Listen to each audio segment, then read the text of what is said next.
సరిగా మరో అంశం చూస్తే లక్ష్మీపార్వతి గారు చాలా కీలకమైనటువంటి వ్యాఖ్యలు చేశారు, ఆసక్తికరమైన వ్యాఖ్యలు. ఎన్టీ రామారావు గారు ఉన్నప్పుడు నా దగ్గరికి క్యూ కట్టేవాళ్ళు జనాలు, కానీ ఎన్టీ రామారావు గారి మరణానంతరం అందరినీ నా వాళ్ళు అనుకున్నాను, కానీ నన్ను ఏకాకిని చేశారు. ఏకాకిగా ఉన్న నాకు వైఎస్ జగన్ జీవితాన్ని ఇచ్చారు. ఎన్టీ రామారావు గారు ఎంత అంటే ఇటు పేద బడుగు బలహీన వర్గాల కోసం ఎంత మంచి సంక్షేమాన్ని అయితే అందించారో, అంతే గొప్పగా అదే తరహాలో ఎన్టీఆర్ తరహాలోనే ఇప్పుడు జగన్మోహన్ రెడ్డి గారు కూడా అదే పరిపాలన అదే తరహా పరిపాలన అందిస్తున్నారు.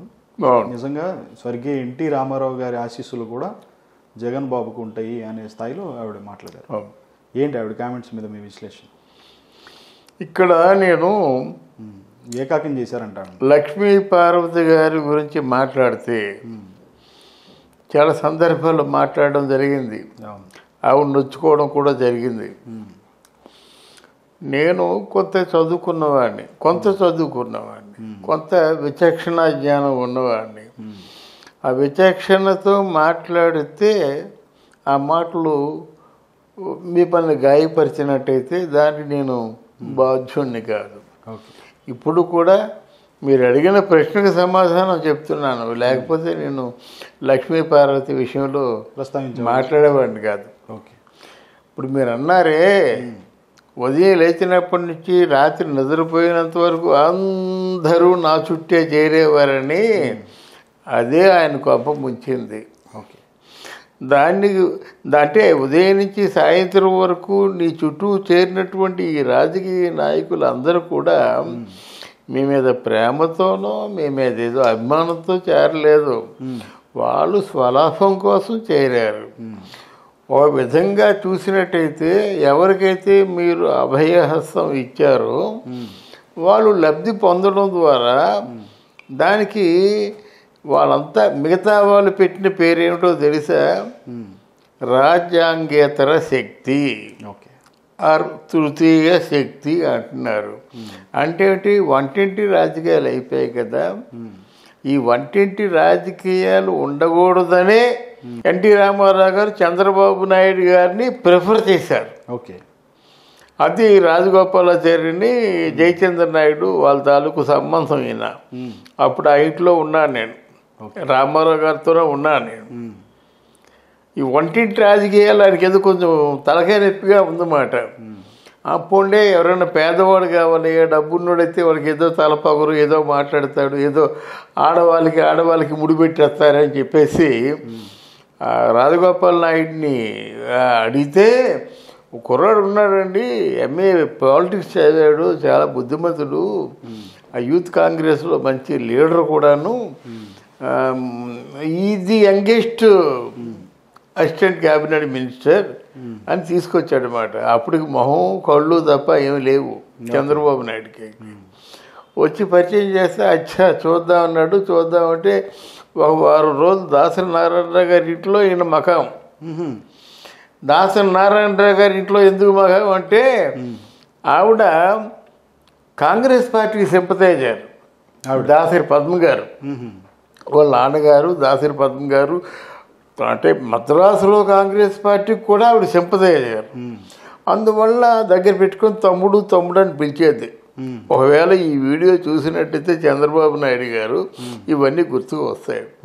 తమ్ముడు అని పిలిచేది. నిజంగా దాసరి నారాయణరావు గారి ఇంట్లో ఆయన వారం రోజులు మకాం వేసి ఒక చిన్న డిప్రెషను కనపరిచాడు అన్నమాట.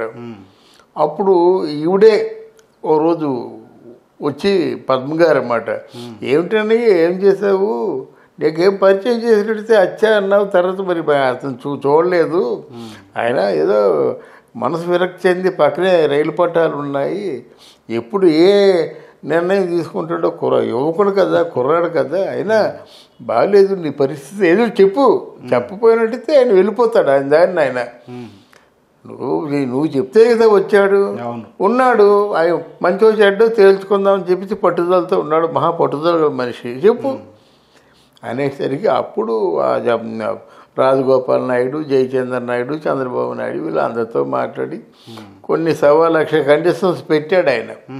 పెట్టి పెళ్లి చేసుకున్నారు. ఈ విషయం లక్ష్మీపార్వతి తెలియకపోవచ్చు, తెలిసి ఉండొచ్చు. కానీ తర్వాత ఈ చంద్రబాబు నాయుడిని అందుకే వంటింటి రాజకీయాలు ఉండకూడదనే చంద్రబాబు నాయుడు గారిని పెళ్లి చేసుకోవడం జరిగింది అని చెప్పడం ఎందుకు చెప్తున్నానంటే ఈ సందర్భంగా గుర్తు చేసుకోవాల్సిన అవసరం. అదే వంటింటి రాజకీయాలు నువ్వు ప్రారంభించావు కదా, తెలుసు కదా. ముద్దు కృష్ణనాయుడికి ఇద్దామంటే పవరు అంటే మామూలుగా స్పీకర్ అనుకున్నావు. మరి లాస్ట్ మినిట్లో ఆ ముద్దు కృష్ణనాయుడు కాకుండా మరి యనమల రామకృష్ణుడికి స్పీకర్ ఇచ్చారు కదా.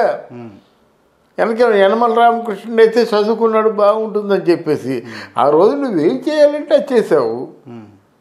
గద్దె బాబురావు అంటే అన్న ఆల్మోస్ట్ వాళ్ళు మీ సంబంధాలు కలుపుకుందాం అనుకుని నిజం కాదా?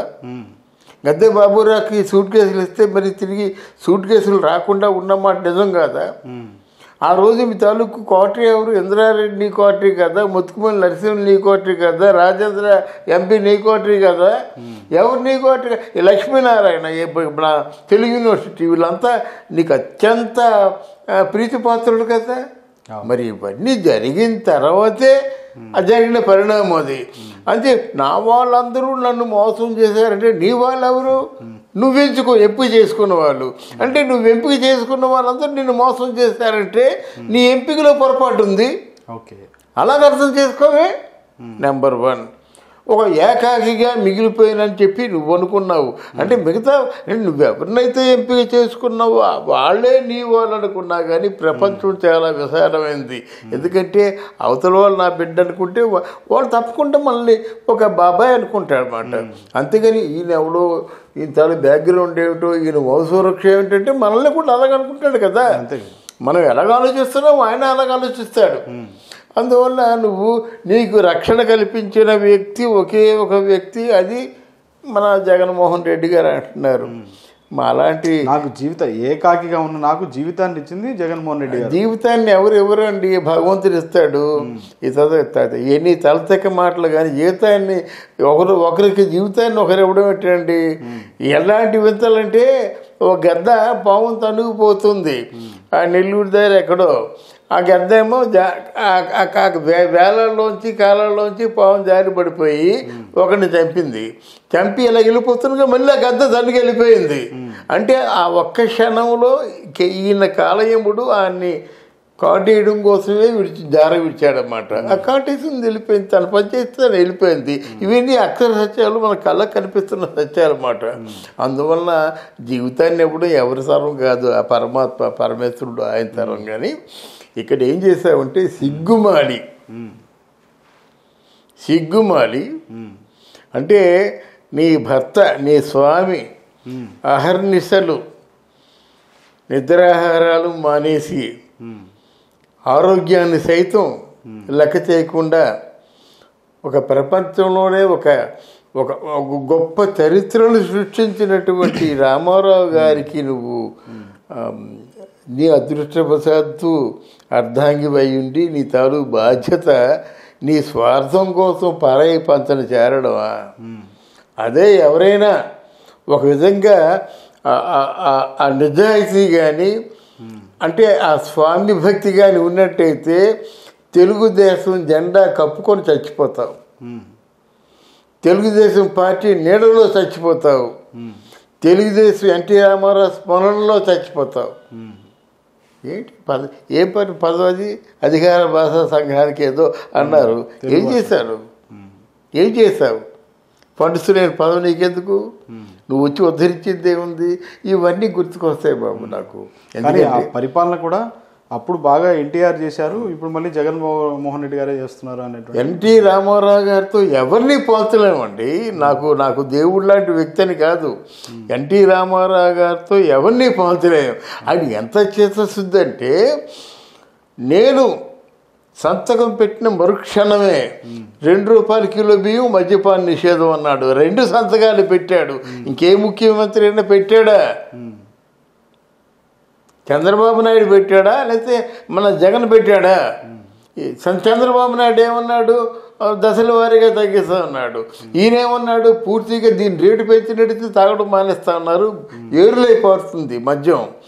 అంతేగాని ఎన్టీ రామారావు గారి తాలూకు ఆ బాటలో ఎవరూ నడవలేదు ఇంతవరకు. నడిస్తే ఇంకోలాగా ఉండేది. ఆయన చాలా గొప్పవాడు ఆయన. ఎందుకంటే ఆయన ఊహాగానాలతో చెప్పే మనిషి కాదు. తను ఒకటి చెప్పినట్టయితే తను ఆచరిస్తాడు, అప్పుడు చెప్తాడన్నమాట. అంటే దానికోసం కట్టుబడి ఉంటారు. అమ్మో, ఆయన 3 గంటలు అంటే 3 గంటలకు వచ్చేస్తాడు. షూటింగ్ అంటే షూటింగ్ అందరికంటే ముందు వచ్చేస్తాడు. కష్టపడి పని చేయాలంటే కష్టపడి పని చేస్తాడు. అర్థమైందా? అందువల్ల చాలా నిజాయితీపరుడు అండి. అంత గొప్ప నిజాయితీపరుడు. ఒకరు నమ్మారంటే ప్రాణం ఇచ్చేస్తాడు. సర్కస్ రాముడు సినిమాలోనూ ఒక బైక్ రైడింగ్లో చెయ్యిరిగిపోయింది. చెయ్యిరిగిపోతే ఆయనకి పుత్తూరు రాజులు అంటే చాలా నమ్మకం. వాళ్ళకి వచ్చే కట్టాలన్నమాట. డాక్టర్లు ఏం చెప్పారు, అమ్మో వెంటనే చికిత్స చేయాలి అని చెప్పారు. చెప్తే లేదు, ఆ పుత్తూరు రాజులు పుత్తూరు నుంచి మద్రాసు ఎన్టీ రామారావు గారి ఇంటికి వచ్చి కట్టినంత వరకు అలాగే ఉన్నారు.